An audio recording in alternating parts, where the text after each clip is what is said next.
Hello, and welcome to the Wealth Table, where mindfulness and action lead you to being wealthy. My name is Catherine Erickson, and I'm the co founder and co host of the Wealth Table. Well, hey, beautiful. And my name is Kimberly Y. Evans, and I am the other co host and co founder of the Wealth Table.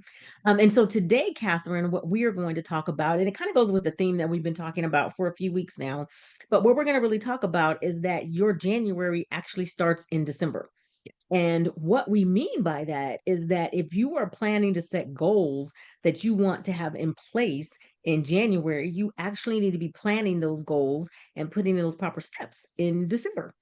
And so we're going to talk a little bit through that and what does goal setting look like? Because I was having a conversation with somebody and they were talking about, they're not sure how to set goals and how do they track them and what do they need to do. And I thought, you and I do this so naturally. And a lot of people think people understand this.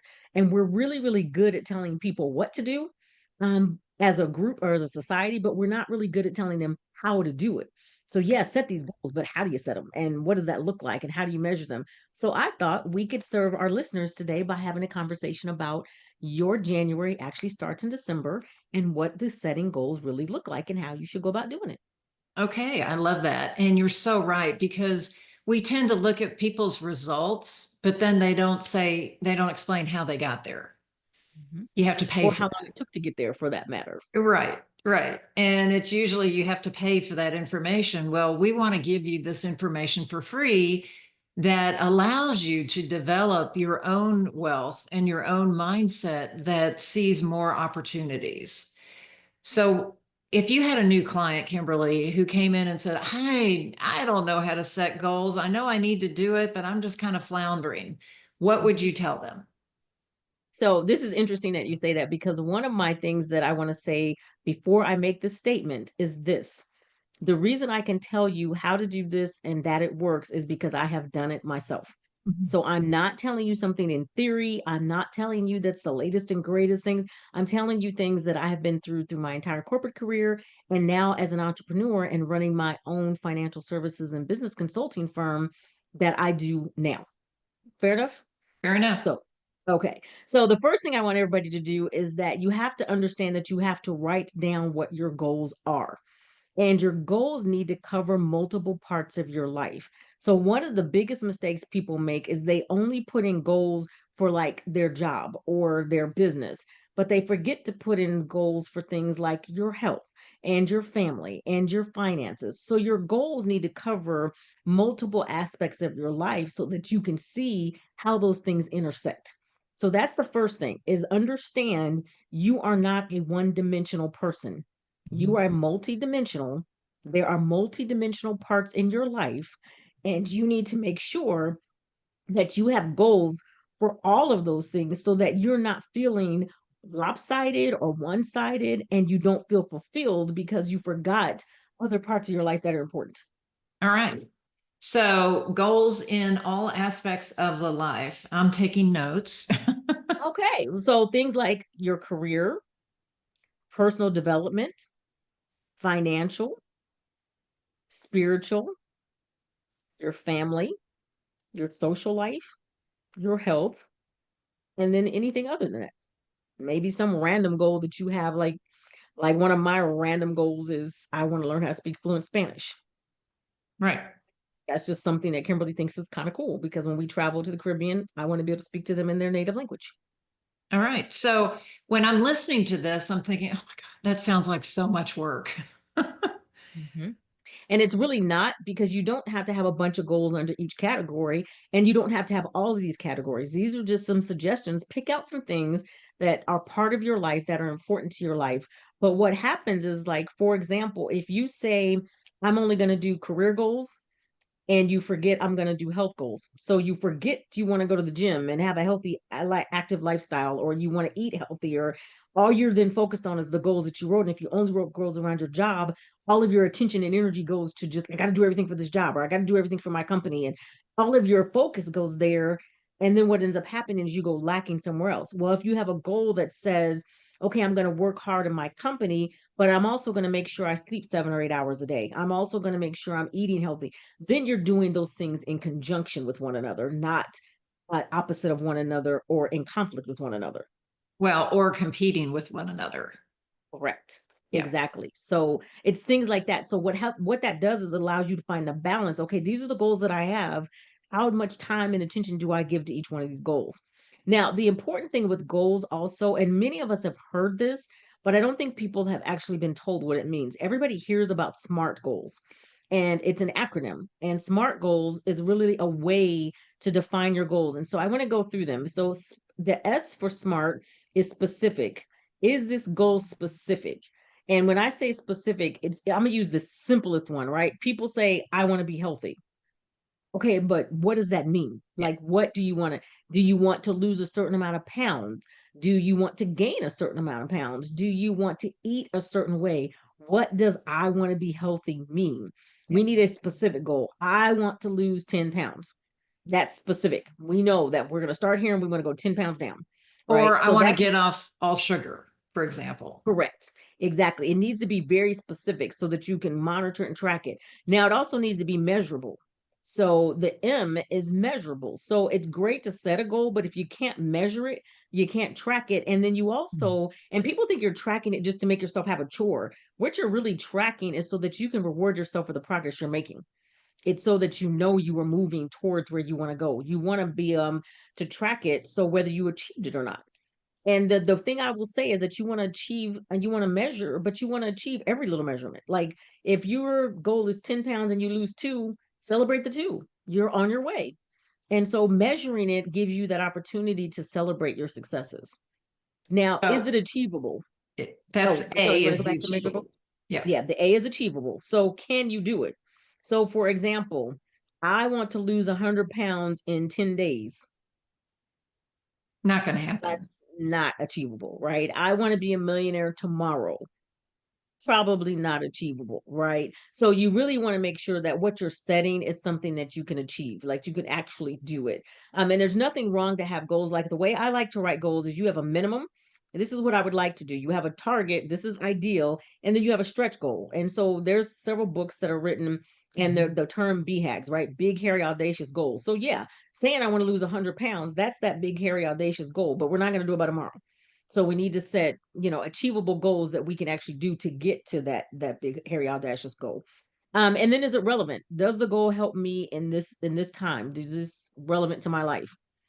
Right. Because Hmm. oftentimes I think, especially and I'm gonna pick on women, right? We oftentimes get caught up in a whole lot of things that really we don't want to do. We're just doing it because everybody else is doing it. Is it really relevant to your life? Like there are certain things that are about my personality, for example. People might say, well, Kimberly, you might want to work on that. And I might say, no, that I don't want to work on that. I'm fine with this piece of my life. I'm good with. You don't know what it took me to get here or why I have this part of me, but I'm good with that. Right. So is it relevant to me? Is it relevant to my life? There are certain things that other people might be working on as a goal for them that I've already achieved. So then that goal would not be relevant to me, right? Or it's not in line with what I want for my company. That's not a relevant goal. So it's not bad or good. Is it relevant to you? And then the last thing is time bound. And this is where I really thrive and I love this because time bound goals mean you have a deadline you are working against. One of Yeah. the challenges people say is they may go through being specific, measurable, achievable and relevant, but they say, well, I'm going to get it done sometime in my lifetime. Really? Like, let's not. And so this is where I really interject, and everybody knows I love this book called The 12-Week Year, Yep. right? I do everything 12 weeks at a time. So what you're doing is that you're setting all these major goals, right? Now you're going to break them down into what can I do in 12 weeks? What is my 12-week goal? And what am I going to do? And it's 12 weeks, 90 days, however you want to phrase it. But basically what you're saying is this is what I'm going to focus on for these 90 days. So out of these goals that I have written, I need them all to be SMART goals. The time is going to be 90 days or 12 weeks. And then that gives you something to say, okay, well, if I'm going to do this, say you're going to lose the 10 pounds, I want to lose 5 in the first 90 days, right? That's doable. I'm going to do it in the next 12 weeks, I'm going to lose 5 pounds. So then basically what you're going to do is look down and say, okay, if it's 5 in 12 weeks, then how many pounds do I need to lose each week? Then you realize I really only need to lose a half a pound per week. Hmm. Now your mind is going, well, I can focus on a half a pound per week. Focusing that half a pound per week now get you to week one, it's half pound, week two. And by the time you're done with 12 weeks, guess what's happened? So now you have backed yourself into understanding what you need to accomplish in order to make those goals happen. So I have some questions. Of course you do. After your imaginary client or our listeners have gone through and created SMART goals in each of these categories, do they also prioritize, health over career or financial over health, or are all the So goals the same? I think that all the goals are the same, which is why you don't need too many of them, Okay. because one cannot be lacking for the other. Because I think where we fail to make ourselves whole is that we put too much attention in one or the other. Now, there may be weeks where one takes priority over the other by just default, Mhm. but in ideally, what you're doing is you're balancing all these goals, because we all have 100% to give. We all have 100%. So out of that 100%, where are you going to prioritize your time? So for example, if you say, well, I'm going to give 80% to my job and 20% to my money, you've left nothing else for your health. You've left nothing else for your family.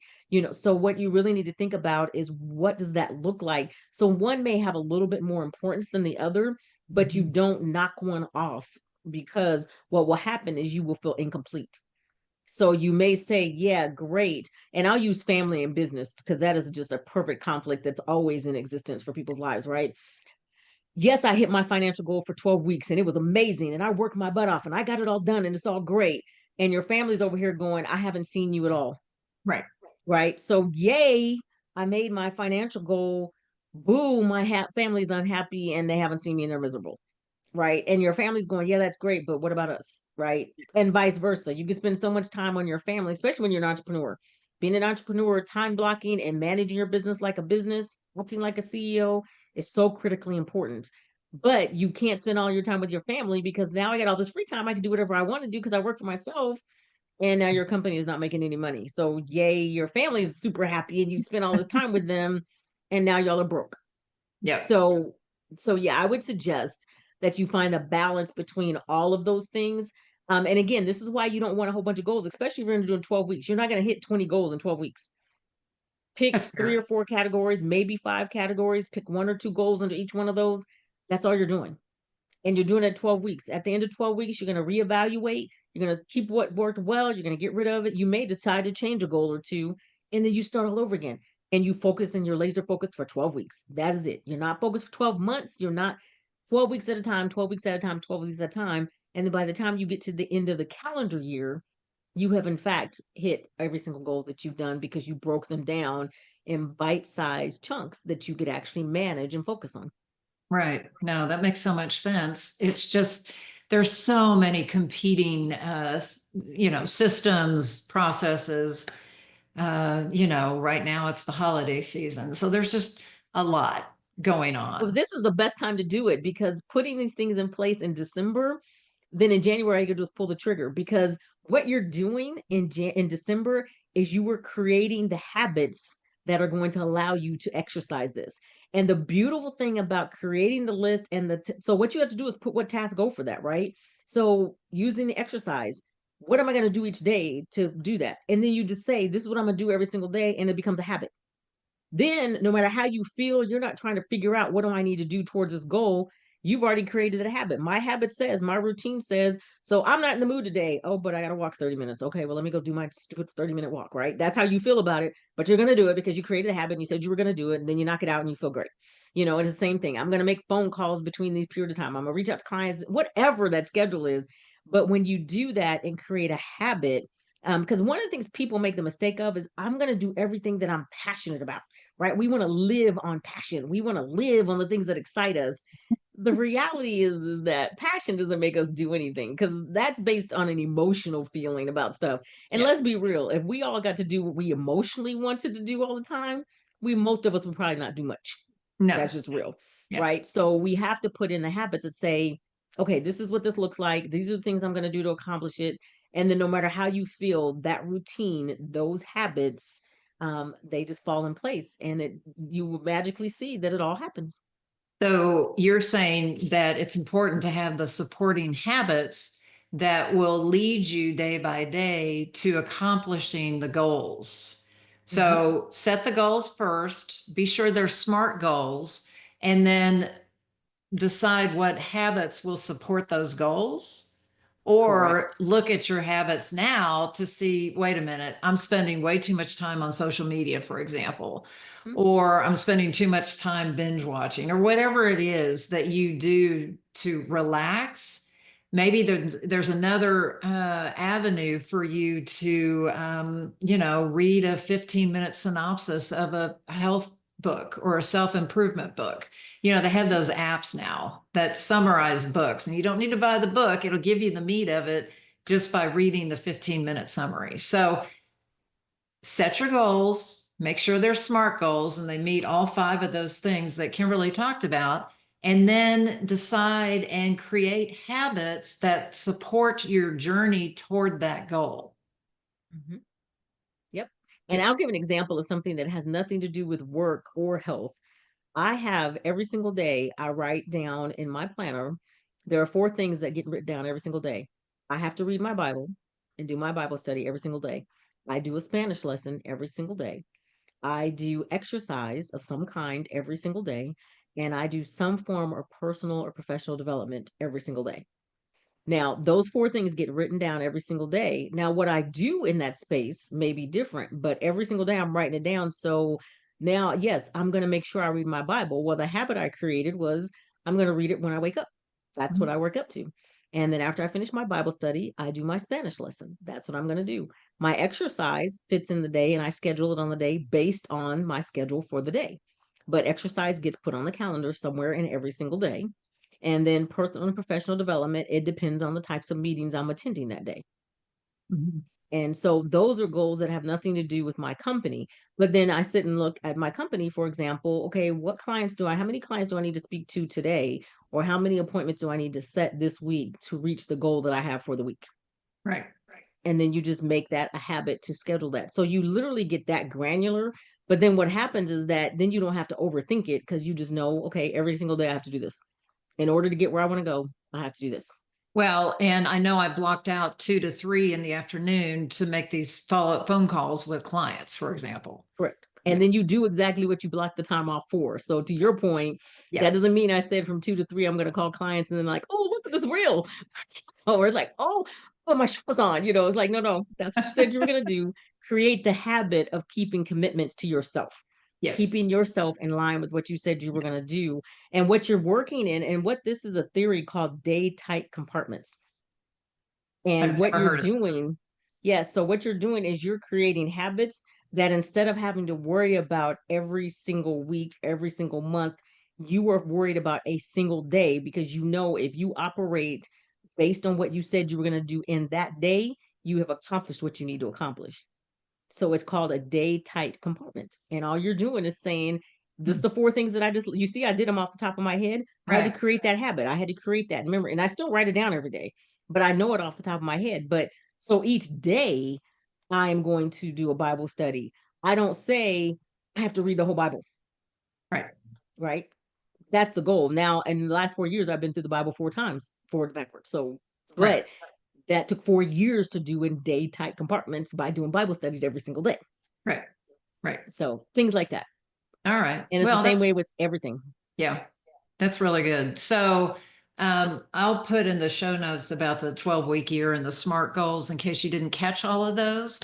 But we're so happy you're here. Thank you so Yeah, much for being a part of the Wealth Table. Well, everyone has a seat at the table. And thank you, Kimberly, for sharing your wisdom absolutely. and your Absolutely. And we have another book. process. Yep. Yes. Yes. So we can talk about that. And if you have any questions, let us know. I will go through this over and over again because, yes, I nerd out on this stuff.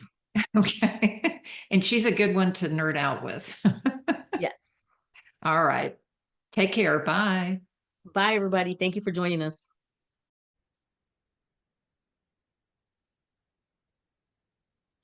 Well, hello there, and welcome to the Wealth Table, where mindfulness and action lead you to being wealthy. My name is Kimberly Y. Evans, and I am one of the co-founders and co-host of the Wealth Table. And hi, my name is Catherine Erickson, and I'm the other co-founder and co-host. So today, Kimberly, we're going to talk about something that's not exactly pleasant, but when it happens in your family, there are certain steps that become necessary. So I hope people walk away with some practical advice and some practical things that they can do to set up for this circumstance if it ever happens to you. So Okay. what I'm talking about is if one of your loved ones, your parent, spouse, whatever, is diagnosed with Alzheimer's. Alzheimer's, according to the Alzheimer Foundation, is a progressive brain disorder that impacts memory, thinking, and language skills. And dementia is part of Alzheimer's. Alzheimer's causes dementia. I never knew that until we talked about it this morning. Did you? No, I didn't know that that's how they explained it because I think most of us don't really understand what dementia is and where Alzheimer's fits in it and how it all connects and everything. So I thought it was an interesting conversation around that. And I think it's interesting, if it's interesting to you and I, and we kind of are in this space a lot, June is National Alzheimer's Awareness Month.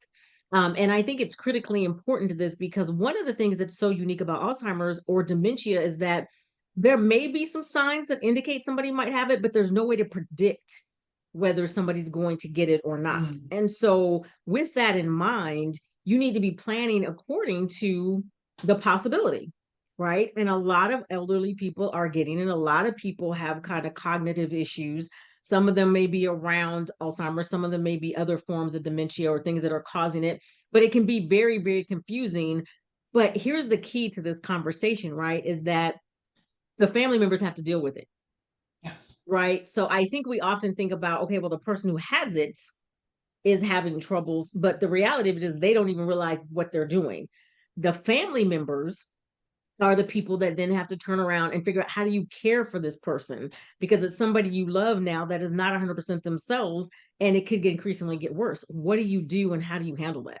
Yeah, and that's really some sticky issues Mhm. for children with their parents or spouses. So, according to the website, there's 6.2 million Americans who have been diagnosed with Alzheimer's. And some of those symptoms are memory loss, confusion about time and place, struggling to complete familiar tasks, such as brushing your teeth. Can you imagine confusion about trying to brush your teeth? And I'm not Mhm. minimizing this, I didn't realize this. Right. Difficulty in judging situations, changes in mood and personality. So if you have someone, I'll just set up a hypothetical. If your parent, for example, starts exhibiting some of these signs and symptoms, but they're still there, they're still themselves, they can still have conversations. What is something that the family members could do in order to help their parent or help the person and also manage the financial situation, medical situation? So the answer to that question is interesting because it makes me think of two things. So we're already talking about in your hypothetical, right? Somebody that's kind of already started this path, but they're still there enough that you can have a conversation with them and make some decisions, right? And so what you need to really do is get all of the directives that they need to have in place done now. So for example, do they want to be resuscitated if they're sick? Do they want their money handled by one person? Do they want their money handled by one person and their medical decisions made by another person? These are the kind of conversations you need to have with them while they're lucid so that you can actually know what to do when. And here's the other part of this is know where the resources are to do it with, because a lot of times family members don't have conversations about how much money you have, where's your life insurance, where's your health insurance, where, because Yeah. you're assuming they're all perfectly fine, they can make those decisions, they've got it all under control, so they don't know, you don't even talk about it, and then suddenly they get sick and now you have no clue what to do about anything. So it's so critically important to not only just put all of these directives, and what I'm talking about is a medical power of attorney, a financial power of attorney. Most of people are going to use a durable power of attorney to do these things. You also need to have the do not resuscitate Mhm. in that file. So all of these things need to be done and decided and signed. Some of them require notarization depending on what state you're in. I think most states probably do at this point. But what you really have to do is get all that stuff in place now so that in the event you have to make those decisions, you're not trying to figure it out. But the second part of that conversation, Catherine, Mhm. is that you need to know where all this stuff is.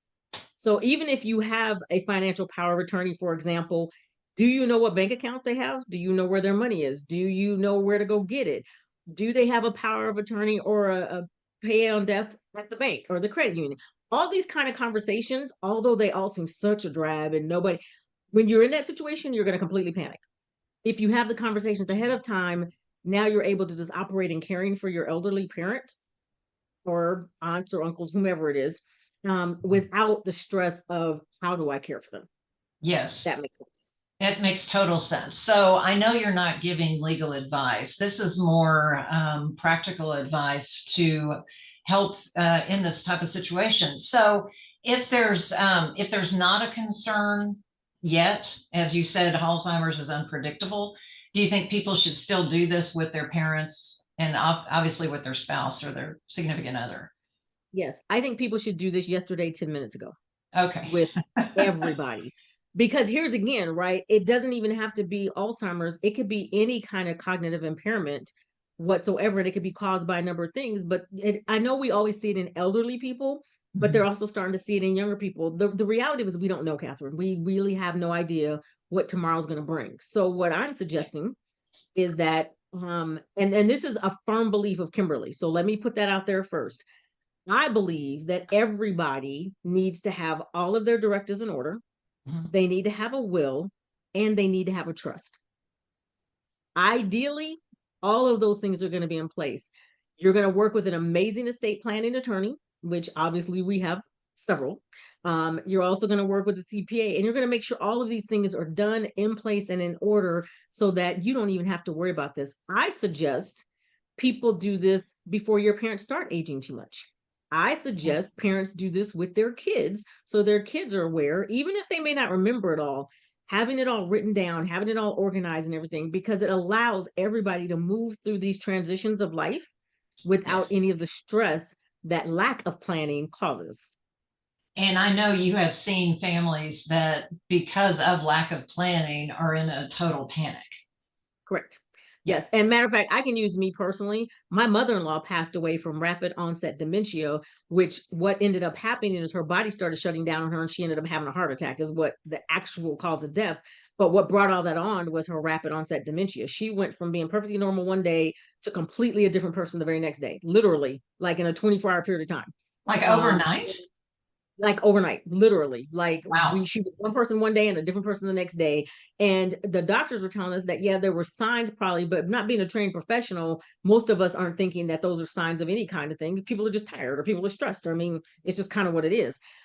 Because we're not trained to recognize those things. Most of us aren't going to do anything about them. We're just going to figure they're getting old and leave it at that. Mm. When in reality, we need to take care of that. Now, me and my husband were taking care of my mother-in-law, but some of the information you and I talk about on the well table would have been more helpful to us then, because people don't talk about this enough and people don't share. And so that's part of the reason we're here, is to say, hey, I know you don't want to do this. I know you don't. Matter of fact, we need to have a podcast all about the conversations you need to have. We can talk about that next week.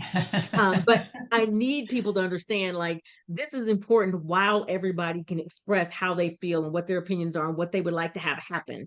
And take it all the way through, not just the medical side, take it through the financial conversation, take it through the property conversations, take it through, like in my house, we have one set of china that's going to one person and another set of china. I mean, we're that specific. So there's no need for anybody to be stressed, fighting over anything, having a heart attack, or when you're caring for a loved one, you're not thinking properly either. Yeah. And I need people to give themselves the room and the compassion and the grace that when you are caring for somebody who's ill, you're not 100%. It's hard, it's difficult, it's okay. So having as much as you can in place ahead of time will help you transition through that. Yeah. And the problem is starting that conversation. How would you suggest starting that conversation? So this is interesting. So it depends on the kind of relationships you have, right? For some people, you're going to have to have the conversation and say, look, I'm not trying to get into your business, but because I care about you and I'm probably going to be the person that's to take care of you, I would like to know what your wishes are. Mhm. I always suggest the conversation be about the person, not about you. Because if they feel like it's something for you to gain out of it, Yeah. then they're going to feel Yeah. they're not going to be as open. So I think you have to touch it. If you're a close-knit family, you can just sit down and have the conversations like, okay, we need to have a family meeting. These are the things, make it known, make everybody clear about where your wishes are, put it in writing. This is Mhm. why you need a will and a trust. But Right. until then, make some notes and put the notes somewhere that everybody can find them so that everybody is clear about what your expectations are. Um, but again, I think you need to have these conversations now. And even if, so you may get pushback, right? Let's be real, especially depending on how old your parents are. You may get pushback. Like a lot of people are still, that's none of your business. It's taboo. We don't talk about it. You know, we don't talk about this. We don't want to talk about that. Matter of fact, a statistic says that women would rather talk about death than planning. So it's interesting, right? I've So never what I heard of would that. say is that if you get a lot of pushback, keep trying. Yeah. Keep trying to broach the conversation, keep trying to encourage them that we're just doing this so that we're prepared, we're just doing this so that we have it in writing. If they would rather talk to a stranger, get an estate planning attorney, let the attorney do it all. If it's going to be a conflict in your family, because you don't want to divide your family over these kind of topics, but it can happen and it will happen and it happens a lot. So to avoid all of that, have these conversations now, and if you need to bring in third parties, by all means do so. Right. So I see these conversations as a way to avoid having conflicts after someone has passed. Correct. Or Yeah. while they're sick. Or Because while they're think sick. about it, if you Right. got multiple kids, right? Well, no, mom wants to be treated this way. Well, no, I want to treat mom this way. I want to treat, and mom's like, I didn't want either one of those things. Like, what are you talking about, right? But Right. nobody knows. So now we're arguing about what we think mom wants when mom could just tell you. Yeah. Yeah. Yeah. You know, like a do not resuscitate is a perfect example, right? If you were kept alive only by life support, do you want your family to spend all that money keeping you on life support? Or would you rather them unplug you? Sounds cold and callous, right? But what would you want? Right. So you can guarantee that if you've got more than one child, you're going to have somebody say, yes, she would want to be unplugged. Somebody's going to say, no, she doesn't. Now what? What do we do? Now, if mom put it in writing, mom said, I told you not to spend all this money. Unplug me, darn it. I'm going to heaven. I'll see you later. Yeah. Kind of thing, right? I've got So people waiting for me. I got to go. I'll see y'all later, kind of thing, right? But it's an Yeah. emotional decision. But if mom has already put it in writing, now, even though it's still an emotional experience, it's not an emotional decision. Right. Right. Yeah. So, I know my mother-in-law, she put her oldest daughter as a co-signer on all her bank accounts. mhm. And when it came time for her to go, she went peacefully, but that allowed my husband's sister, my sister-in-law, to handle the financial things after, after she passed. I mean, there were things to pay. Yeah. Yeah. Yep. So there's all kinds of things. So our advice to you is to talk to a trusted professional and they will guide you through this process. We're just trying to raise awareness of this now that you can have these conversations, know that the steps have been taken care of, and you can focus on your loved one when something happens that like Alzheimer's and not have to worry about, oh, I don't have the password to their bank account, Correct. for I mean, if you example. think about how much we do electronically now, I mean, it's Yeah. it's just a nightmare trying to figure it all out. So Yeah. yeah, I mean, I think it's going to happen. So I think if people just accept the fact that this is part of our reality and most of us are going to get sick before we pass away, Right. that we need to plan for this accordingly and do it in a way that then keeps the family together, doesn't cause extra stress for no good reason, and it Exactly. allows you to deal with the most important part of that person instead of all these emotional decisions that may have to be made. God bless you. Sorry. I was trying to hold on until the end. I'm so sorry. That's okay. It's June in Texas. It's fine. So thank you everyone for being here today, for listening to us. And please take this to heart. It's really important. It's not something to put off. It's one of those things, once you have it done, you will feel such a relief because now you know. And if and when something happens, you're prepared for it. So Yes. And I really want to encourage everybody not to procrastinate on this issue. I know it is not a lot of fun, but it is the same concept as failure to plan is a plan to fail. exactly. Still applicable here when it comes to dealing with loved ones. Right. All right. Well, you're our loved ones. You're our family. Thank you so Absolutely. much. And we'll see you next time. See Bye. you next time. Bye bye.